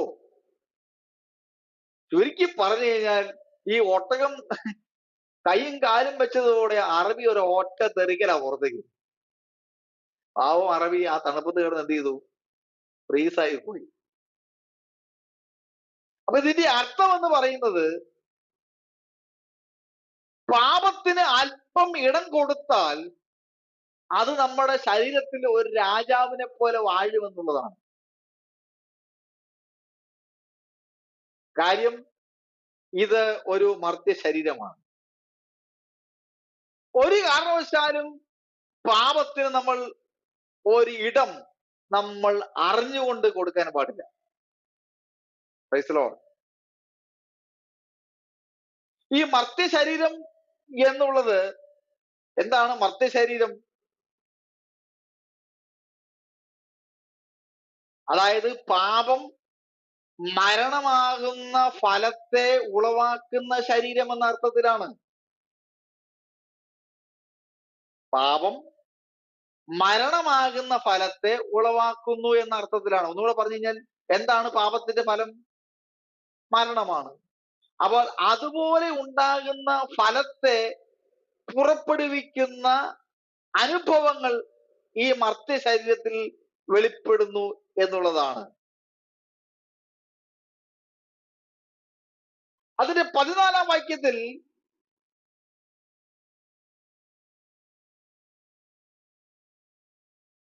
നിങ്ങൾ ന്യായപ്രമാണത്തിനല്ല കൃപയ്ക്കത്രേ അധീനരാകയാൽ പാപം നിങ്ങളിൽ ഇനി കർത്തൃത്വം നടത്തുകയില്ലല്ലോ. അപ്പോൾ ഒരു ദൈവവൈതലിനെ സംബന്ധിച്ചിടത്തോളം അവന്റെ ജീവിതത്തിൽ പാപത്തിന്റെ കർത്തൃത്വം ഉണ്ട് എന്നുള്ളതാണ്. അപ്പോൾ എങ്ങനെയാണ് ഉണ്ടാകുന്നത്? അവൻ ദൈവസന്നിധിയിൽ നിന്നും അന്യപ്പെട്ടു പോകുമ്പോൾ അവന്റെ ജീവിതത്തിൽ പാപത്തിന്റെ കർത്തൃത്വം വെളിപ്പെടുകയാണ്. നിങ്ങൾ ന്യായപ്രമാണത്തിലെ കൃപയ്ക്കത്ര അധീനതരാകയാൽ പാപം നിങ്ങളിൽ ഇനി കർത്തൃത്വം നടത്തുകയില്ല. അപ്പോൾ നമ്മുടെ ജീവിതത്തിൽ പാപത്തിന് കർത്തൃത്വം നടത്തുവാൻ, അല്ലെങ്കിൽ പാപത്തിന് നമ്മുടെ ശരീരത്തിന്മേൽ ഭരിക്കുവാൻ, നമ്മുടെ ശരീരത്തിന്മേൽ വാഴുവാൻ, നമ്മുടെ നോട്ടത്തിലെ, ഭാവത്തിലെ, പ്രവൃത്തിയിലെ, ചിന്തയിലെ നാം അവസരം കൊടുക്കരുത് എന്നുള്ള അർത്ഥത്തിലാണ്. 6-ാം അധ്യായം അതിന്റെ 15 മുതൽ 23 വരെയുള്ള വാക്യങ്ങൾ ഞാൻ ഇവിടെ വായിപ്പിക്കുന്നില്ല, കാരണം നമുക്ക് സമയം വളരെ കുറവാണ്. ഈ 15-ന്റെ 23 വരെയുള്ള വാക്യങ്ങൾ നാം പഠിക്കുമ്പോൾ ഒരു ദാസൻ എന്ന വാക്കിനെ കേന്ദ്രീകരിച്ചാണ് അപ്പോസ്തലനായ പൗലോസ് ഇവിടെ പ്രധാനമായും പഠിപ്പിക്കുന്നത്. ഒരു ദാസൻ എന്ന വാക്കിനെ കേന്ദ്രീകരിച്ചാണ് അപ്പോസ്തലനായ പൗലോസ് ഇവിടെ പ്രധാനമായിട്ടും സംസാരിക്കുന്നത്. അതിന്റെ 15-ാമത്തെ വാക്യം, എന്നാൽ എന്ത്? ന്യായപ്രമാണത്തിനല്ല കൃപയ്ക്കത്രേ അധീനരാകയാൽ നാം പാപം ചെയ്യുകയെന്നോ ഒരു നാളും അരുത്. നിങ്ങൾ ദാസന്മാരായി അനുസരിപ്പാൻ നിങ്ങളെ തന്നെ സമർപ്പിക്കുകയും നിങ്ങൾ അനുസരിച്ചു പോരുകയും ചെയ്തു വന്ന ദാസന്മാർ ആകുന്നുവെന്ന് അറിയുന്നില്ലയോ? ഒന്നുകിൽ മരണത്തിനായി പാപത്തിന്റെ ദാസന്മാർ, അല്ലെങ്കിൽ നീതിക്കായി അനുസരണത്തിന്റെ ദാസന്മാർ തന്നെ. ഈ ഭാഗത്ത് ദാസൻ എന്ന വാക്കിനെ കേന്ദ്രീകരിച്ചാണ് അപ്പോസ്തലനായ പൗലോസ് പ്രധാനമായും സംസാരിക്കുന്നത്. പാപം ചെയ്യുന്നവനെല്ലാം തന്നെ പാപത്തിന്റെ ദാസനാണ്. ഒന്നുകൂടെ പറഞ്ഞു കഴിഞ്ഞാൽ, പാപം ചെയ്യുന്നവനെല്ലാം തന്നെ പാപത്തിന്റെ അടിമയാണ്.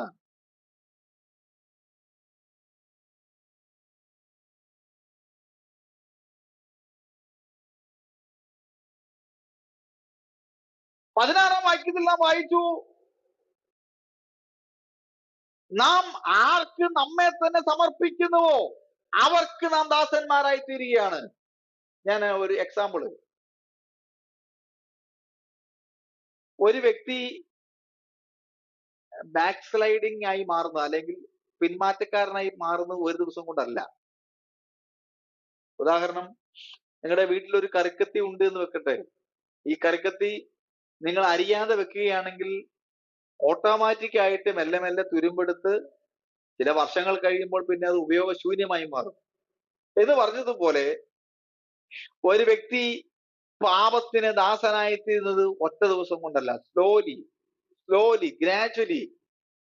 ഗ്രാജുവലി നാം അതിന് ദാസനായി മാറുകയാണ്. നാം പാപത്തിന് ദാസനായി മാറിക്കഴിഞ്ഞാൽ നമ്മുടെ അകത്ത് വസിക്കുന്ന പരിശുദ്ധാത്മാവിന് യജമാനനായി മാറുവാൻ കഴിയാതെ വണ്ണം പുറത്തു പോകേണ്ടി വരും. ഒന്നുകൂടെ പറയാം, നാം പാപത്തിന് ദാസനായി മാറിയാൽ നിന്റെ അകത്തുള്ള പരിശുദ്ധാത്മാവാകുന്ന യജമാനനെ നീ പുറത്ത് കളയുകയാണ്. സ്തോത്രം. എന്നാൽ നിന്റെ അകത്തേക്ക് വരുന്ന പാപപ്രവർത്തികളെ നീ കീഴ്പ്പെടുത്തുകയാണെങ്കിൽ നീ അതിന് യജമാനനായി മാറുകയാണ്. അപ്പോൾ നാം ആർക്ക് നമ്മെ തന്നെ സമർപ്പിക്കുന്നുവോ നാം അവർക്ക് ദാസന്മാരായി മാറുകയാണ്. Praise the Lord. ഇവിടെ എഴുതിയിരിക്കുന്നു, നിങ്ങൾ ദാസന്മാരായി അനുസരിപ്പാൻ നിങ്ങളെ തന്നെ സമർപ്പിക്കുകയും നിങ്ങൾ അനുസരിച്ചു പോരുകയും ചെയ്തു വന്ന ദാസന്മാരാകേണ്ടതിന് എന്നറിയുന്നില്ലയോ? ഒന്നുകിൽ മരണത്തിനായി പാപത്തിന്റെ ദാസന്മാർ.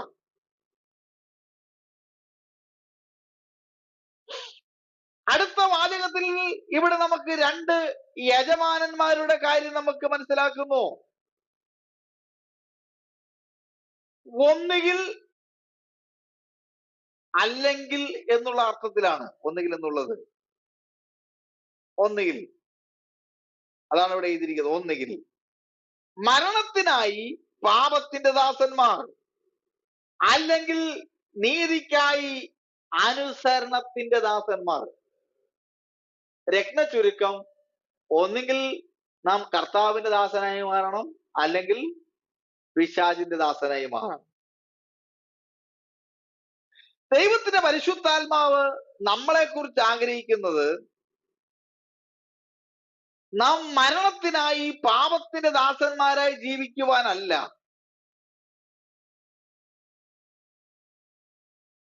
പാപമായ യജമാനന് നമ്മളെ തന്നെ സമർപ്പിച്ച് അവന് കീഴടങ്ങി പാപത്തിന്റെ പ്രതിഫലമാകുന്ന മരണത്തെ പേറി യാത്ര ചെയ്യുവാനല്ല ദൈവത്തിന്റെ പരിശുദ്ധാത്മാവ് എന്നെയും നിന്നെയും കുറിച്ച് ആഗ്രഹിക്കുന്നത്. സ്തോത്രം.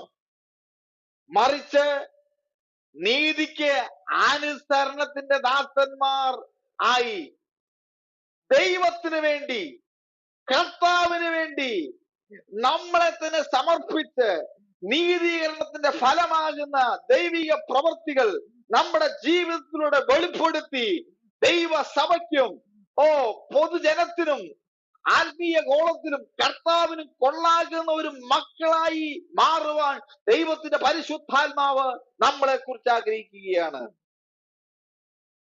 അതിന്റെ 17-18 വാക്യങ്ങൾ വായിക്കുമ്പോൾ, എന്നാൽ നിങ്ങൾ പാപത്തിന്റെ ദാസന്മാർ ആയിരുന്നു എങ്കിലും, കണ്ടോ, വാക്യങ്ങൾ വളരെ ഇമ്പോർട്ടന്റ് ആണ്. എന്നാൽ നിങ്ങൾ പാപത്തിന്റെ ദാസന്മാരായിരുന്നുവെങ്കിലും നിങ്ങളെ പഠിപ്പിച്ച ഉപദേശ രൂപത്തെ ഹൃദയപൂർവ്വം അനുസരിച്ച് പാപത്തിൽ നിന്ന് സ്വാതന്ത്ര്യം ലഭിച്ച് നീതിക്ക് ദാസന്മാരായി തീർന്നത് കൊണ്ട് ദൈവത്തിന് സ്തോത്രം ചെയ്യുകയാണ്. Praise the Lord. അപ്പോൾ റോമയിലുള്ള വിശ്വാസ ജനങ്ങൾക്ക് വേണ്ടി അപ്പോസ്തലൻ പൗലോസ് പറയുകയാണ്, ശരിയാണ്, നിങ്ങളെ പഠിപ്പിച്ച ഉപദേശ രൂപത്തെ ഹൃദയപൂർവ്വം അനുസരിച്ച് നിങ്ങൾ പാപത്തിൽ നിന്ന് സ്വാതന്ത്ര്യം ലഭിച്ച് നീതിക്ക് ദാസന്മാരായി തീർന്നത് കൊണ്ട് ഞാൻ ദൈവത്തെ സ്തുതിക്കുകയാണ്. Praise the Lord. ഈ 17-18 വാക്യങ്ങൾ വായിക്കുമ്പോൾ നമുക്ക് മനസ്സിലാക്കുവാൻ സാധിക്കുന്ന ഒരു ആത്മീയ മർമ്മം, ഒരു വിശ്വാസിയുടെ പഴയ സ്ഥിതി എന്തായിരുന്നുവെന്നും നിലവിലത്തെ സ്ഥിതി എന്താകണമെന്നും എന്നുള്ളതാണ് ഇവിടെ നമുക്ക് മനസ്സിലാകുന്നത്. അല്ലെങ്കിൽ ഒരു വ്യക്തിയുടെ പഴയ സ്ഥിതി എന്താണെന്നും അവൻ ദൈവത്തിലേക്ക് കടന്നു വരുന്നതിന് മുമ്പ് അവന്റെ പഴയ സ്ഥിതി എന്താണെന്നും ദൈവത്തിലായതിനു ശേഷം, ക്രിസ്തുവിലായതിനു ശേഷം അവന്റെ പുതിയ സ്ഥിതി എന്താകണമെന്നും എന്നുള്ളതാണ് ഈ വാക്യത്തിൽ നമുക്ക് മനസ്സിലാകുന്നത്. പഴയ സ്ഥിതി ഞാൻ പറഞ്ഞല്ലോ, നമ്മൾ പഠിച്ചല്ലോ, പാപത്തിന്റെ ദാസന്മാർ. സ്തോത്രം. പുതിയ സ്ഥിതി എന്നുള്ളത് പാപത്തിൽ നിന്നും സ്വാതന്ത്ര്യം പ്രാപിച്ച് നീതിക്ക് ദാസന്മാരായി മാറുന്നു. ദൈവത്തിന്റെ പരിശുദ്ധാത്മാവ് നമ്മളെ കുറിച്ച് ആഗ്രഹിക്കുന്നത് പാപത്തിന്റെ ദാസന്മാരാകുവാനല്ല, മറിച്ച് പാപത്തിൽ നിന്ന് സ്വാതന്ത്ര്യം പ്രാപിച്ച് നീതിക്ക് ദാസന്മാരായി തീരുവാൻ ദൈവത്തിന്റെ പരിശുദ്ധാത്മാവ് നമ്മളെ കുറിച്ച് ആഗ്രഹിക്കുകയാണ്. ഈ പുതിയ സ്ഥിതിയെ പറ്റി ഇവിടെ പഠിക്കുമ്പോൾ അതിന്റെ 18-ാമത്തെ വാക്യത്തിൽ ഹൃദയപൂർവ്വം അനുസരിച്ച് പാപത്തിൽ നിന്ന് സ്വാതന്ത്ര്യം ലഭിച്ച് നീതിക്ക് ദാസന്മാരായി തീർന്നത് കൊണ്ട് ദൈവത്തിന് സ്തോത്രം എന്നുള്ളതാണ്. അപ്പോൾ കർത്താവ് നമ്മളെ കുറിച്ച് ആഗ്രഹിക്കുന്നത് നാം ദൈവത്തിന് ദാസന്മാരായി തീരുവാൻ, ഒരു പുതിയ സ്ഥിതിയിലേക്ക്, ഒരു പുതിയ സ്വാതന്ത്ര്യത്തിലേക്ക് നാം കടന്നു വരുവാൻ ദൈവത്തിന്റെ പരിശുദ്ധാത്മാവ് നമ്മളെ കുറിച്ച് ആഗ്രഹിക്കുന്നു. നിങ്ങൾക്കറിയാം, ഇന്ന് ആരാധനാലയങ്ങളിൽ പോകുമ്പോൾ ആരും ഈ ബൈബിൾ കൊണ്ടുപോകാറില്ല. അവര് കൊണ്ടുപോകുന്നത് എന്താണ്? ഈ ഒരു പെട്ടിയാണ്. ഈ പെട്ടിക്കകത്ത് എന്തുണ്ട്? ഞാൻ അവരെ വിമർശിക്കുന്നതല്ല. ഈ പെട്ടിക്കകത്ത് എന്തുണ്ട്? ബൈബിൾ ഉണ്ട്, ഇല്ലേ? അപ്പോ ഈ പെട്ടി തുറന്നിട്ട് ഇവരിങ്ങനെ തോണ്ടുകയാണ്. തോണ്ടി അവരവസാനം വലഞ്ഞു പോകുകയാണ്. ദൈവത്തിന്റെ പരിശുദ്ധാത്മാവ് നമുക്ക് സത്യമായ വചനം, നിത്യമായ വചനം നമുക്ക് തന്നിട്ടുണ്ട്. ആരാധനയ്ക്ക് പോകുമ്പോൾ എന്താണെന്ന് അറിയില്ല, എന്റെ മനസ്സിൽ കയറി വന്നുകൊണ്ട് ഞാനത് പറഞ്ഞതാണ്. നാം എന്ത് കൊണ്ടുപോകണം? ഈ സാധനം, ഈ ബൈബിളും കൊണ്ട് വേണം പോകാൻ. അല്ലാതെ ഈ പെട്ടി കൊണ്ടുമല്ല പോകേണ്ടത്. ഈ മൊബൈൽ പെട്ടി കൊണ്ടല്ല നീ പോകേണ്ടത്. Price the Lord. ഇതിനകത്ത് നീ എന്തെല്ലാം കുന്നായ്മ കാണിക്കുന്നു, എന്തെല്ലാം കുന്നായ്മ ആരെ വിളിച്ചു പറയുന്നു, ഇതെല്ലാം ഇതിനകത്തുണ്ട്. സ്തോത്രം.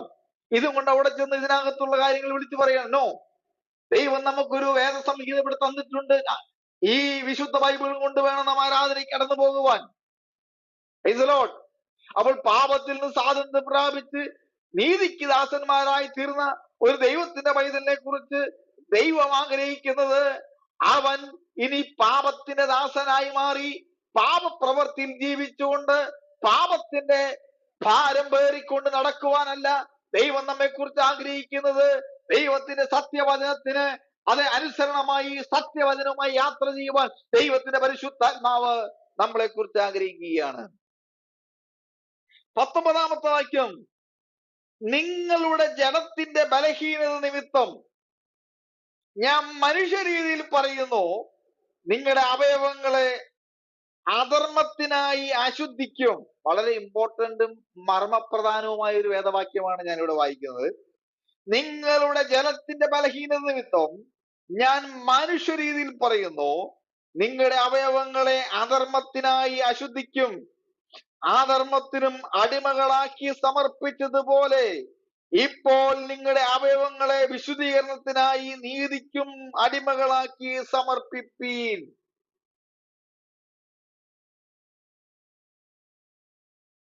എന്താണ് ഇവിടെ ജഡത്തിന്റെ ബലഹീനത എന്ന് ഉദ്ദേശിച്ചിരിക്കുന്നത്? ജഡത്തിന്റെ ബലഹീനത എന്നിവിടെ പറഞ്ഞിരിക്കുന്നത് ദൈവിക മർമ്മം അല്ലെങ്കിൽ ദൈവിക ആലോചന, ദൈവത്തിന്റെ വചനം ഗ്രഹിക്കുവാനുള്ള മനുഷ്യന്റെ കഴിവുകേടാണ് ബലഹീനത എന്നുള്ളത്.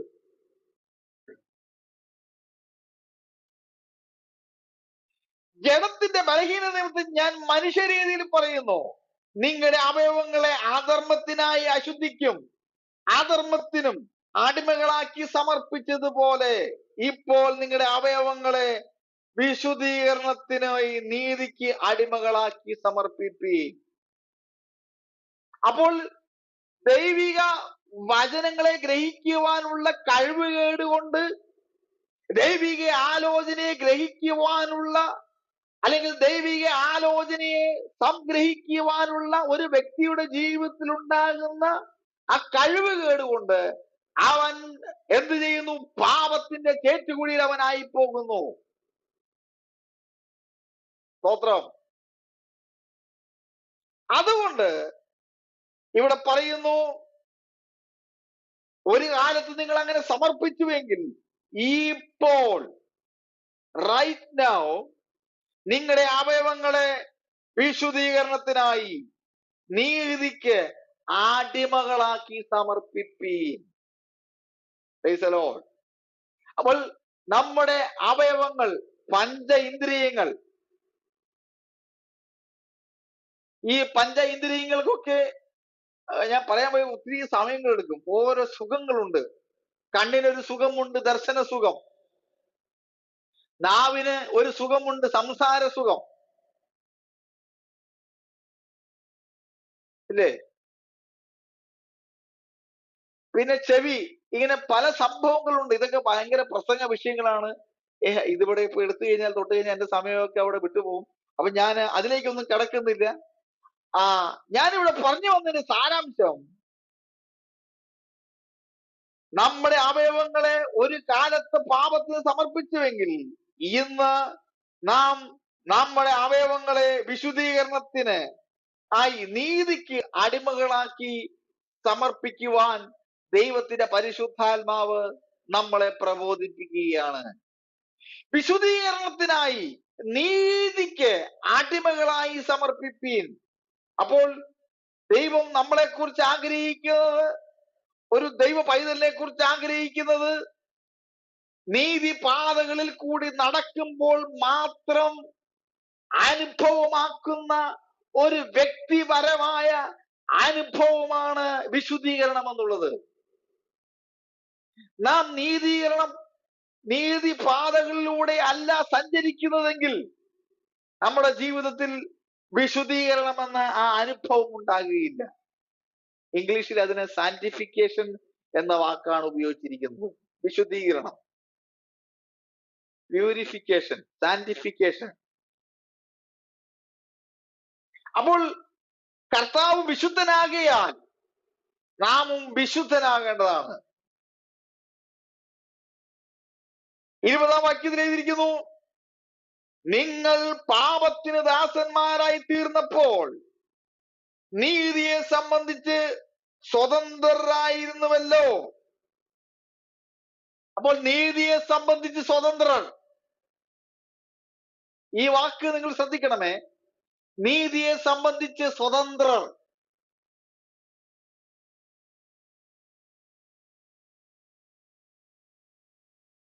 പാപത്തിന് ദാസന്മാരായിരുന്നപ്പോൾ നീതിയെ സംബന്ധിച്ച് സ്വതന്ത്രരായിരുന്നുവല്ലോ എന്ന് പറഞ്ഞു കഴിഞ്ഞാൽ, പാപത്തിന്റെ അടിമകളായിരുന്നപ്പോൾ അവർക്ക് നീതീകരണ പ്രവൃത്തിയെ പറിച്ച് അല്ലെങ്കിൽ നീതീകരണ പ്രവൃത്തിയെ പറ്റി ഒരു സ്വാതന്ത്ര്യം അവരുടെ ജീവിതത്തിൽ ഉണ്ടായിരുന്നു എന്നുള്ളതാണ്. അതായത് പാപത്തിന് ദാസന്മാരായിരുന്നപ്പോൾ ആ നീതീകരണ പ്രവൃത്തി എന്താണെന്ന് അവർ മനസ്സിലാക്കിയിട്ടില്ല. അതിലവർ സ്വതന്ത്രരായി മാറി. പാപം ചെയ്തുകൊണ്ടിരിക്കുമ്പോൾ നീതീകരണം അവരുടെ ജീവിതത്തിൽ വെളിപ്പെടുന്നില്ല എന്നർത്ഥമാണ് രത്ന ചുരുക്കം.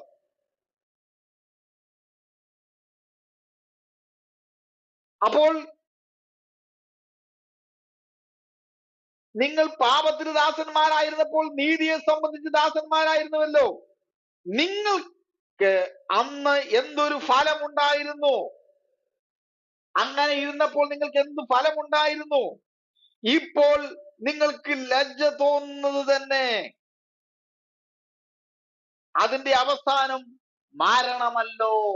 Price the Lord.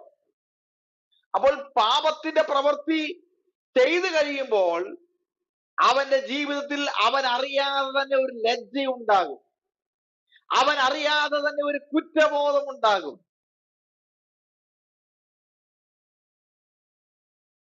പ്രിയമുള്ളവരെ, ശ്രദ്ധിക്കണമേ, പാപപ്രവർത്തികൾ ചെയ്യുന്നവന്റെ ജീവിതത്തിൽ ഒരു ലജ്ജ വെളിപ്പെടുവാനിടയെ തീരും, ഒരു കുറ്റബോധം വെളിപ്പെടുവാനിടയെ തീരും. അതിന്റെ ഫലം മരണമാണ്.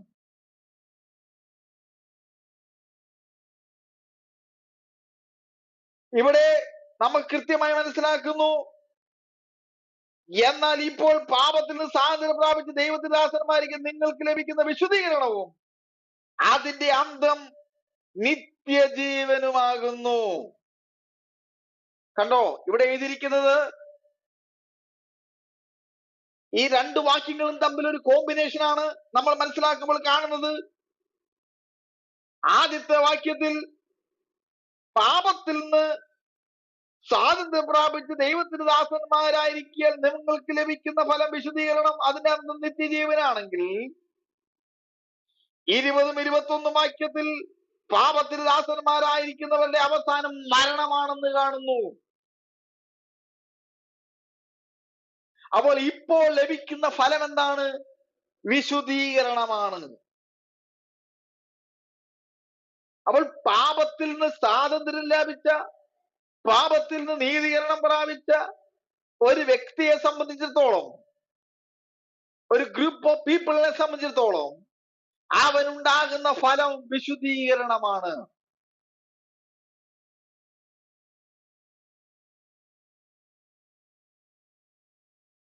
ഇവിടെ നമുക്ക് മനസ്സിലാക്കുവാനായിത്തീരുന്ന ഒരു സംഭവം, പാപത്തിൽ സ്വാതന്ത്ര്യം പ്രാപിച്ച് ദൈവത്തിന് ദാസന്മാരായി തീരുന്ന ഒരു വ്യക്തിയുടെ ജീവിതത്തിൽ ഉണ്ടാകുന്ന വിശുദ്ധീകരണം അവന് നിത്യജീവനിലേക്കുള്ള ഒരു വഴികാട്ടിയാണ്.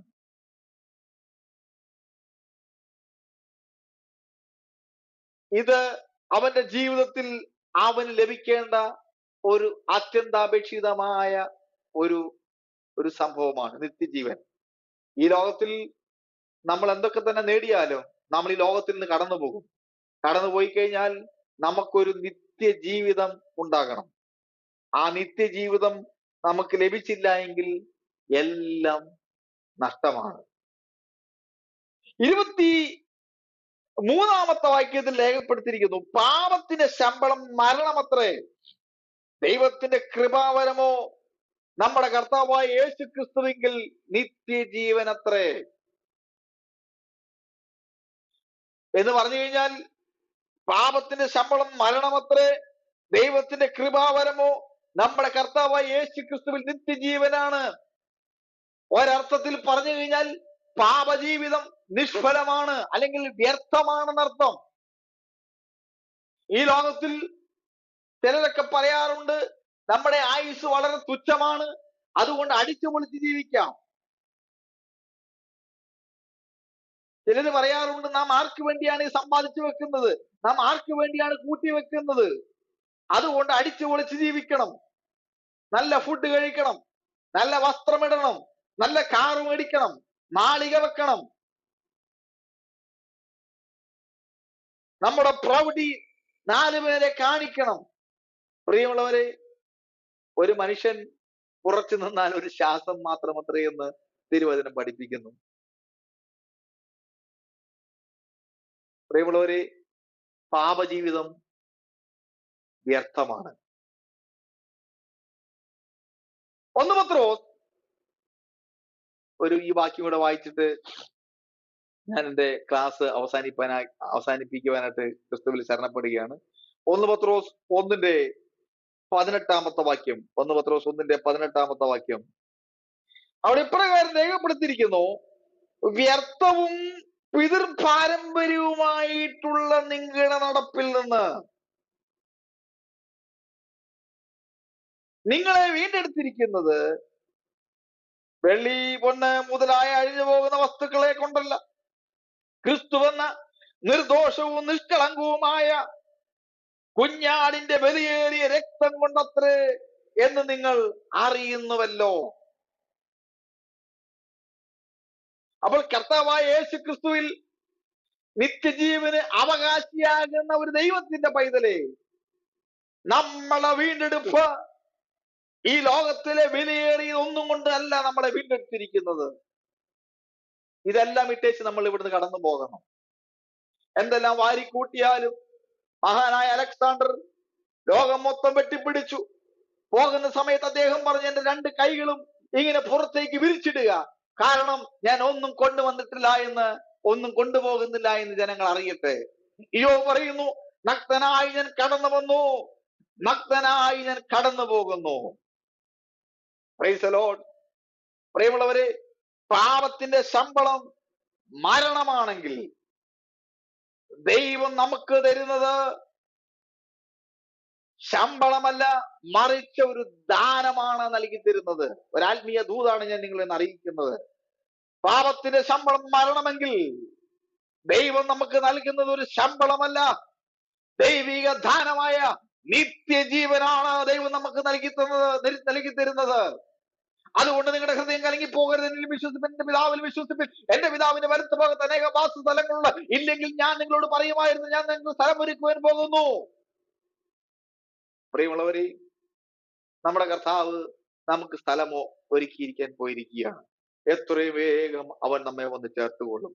പാപമില്ലാത്ത, രോഗമില്ലാത്ത, ദുഃഖമില്ലാത്ത ആ നാട്ടിലേക്ക് ആ കർത്താവ് നമ്മെ ചേർക്കുവാൻ വീണ്ടും വരികയാണ്. നമ്മുടെ കർത്താവ് തൻ ഗംഭീരനാഥത്തോടും പ്രധാന ദൂതന ശബ്ദത്തോടും ദൈവത്തിന്റെ കാഹളത്തോടും കൂടെ സ്വർഗത്തിൽ നിറങ്ങി വരികയും ക്രിസ്തുവിൽ മരിച്ചവർ മുമ്പേ ഉയർത്തെഴുന്നേൽക്കി പിന്നെ ജീവനോടെ ശേഷിക്കുന്നവരായി നാം രൂപാന്തരം പ്രാപിക്കും. പ്രിയമുള്ളവരെ, നമ്മുടെ കർത്താവിന്റെ വരവ് ഏറ്റവും ആസന്നമായിരിക്കുകയാണ്. അതുകൊണ്ട് ഇന്നേ മണിക്കൂറിൽ നമുക്ക് നമ്മളെ തന്നെ ഒന്ന് സമർപ്പിക്കാം. നമുക്ക് നമ്മളെ തന്നെ ഒന്ന് കർത്താവിന്റെ കരങ്ങളിലേക്ക് ഏൽപ്പിക്കാം. ദൈവത്തിന്റെ പരിശുദ്ധാത്മാവ് അതെ നമുക്ക് നമ്മളെ തന്നെ ഒന്ന് ഏൽപ്പിച്ചു കൊടുത്തുകൊണ്ട് നമുക്ക് പ്രാർത്ഥിക്കാം. കർത്താവ് നമ്മെ അനുഗ്രഹിക്കട്ടെ. ഈ വചനങ്ങളാൽ ദൈവത്തിന്റെ പരിശുദ്ധാത്മാവ് നമ്മളെ സഹായിക്കുമാറാകട്ടെ. പാപമില്ലാത്ത ഒരു ജീവിതം നയിപ്പാൻ, പാപരഹിതമായ ഒരു ജീവിതം നയിപ്പാൻ ദൈവത്തിന്റെ പരിശുദ്ധാത്മാവ് നമ്മളെ സഹായിക്കേണ്ടതിന് നമുക്ക് നമ്മളെ തന്നെ സമർപ്പിച്ചു കൊടുത്തുകൊണ്ട് നമുക്ക് പ്രാർത്ഥിക്കാം.